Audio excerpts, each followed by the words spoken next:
Hello everyone. In this video, I will show you how to add reviews to Shopify. First of all, open Shopify. Here search Judge Reviews. Then click to open its app.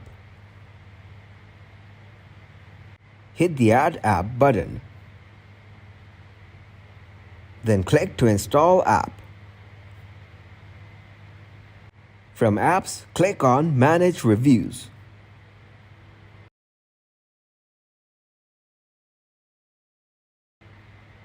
You can see the app Judge.me Product Reviews.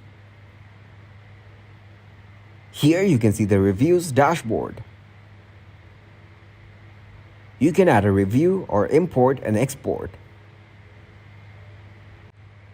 Or it provides you the visibility to view product, shop, archived reviews. From here, you can manage all the reviews.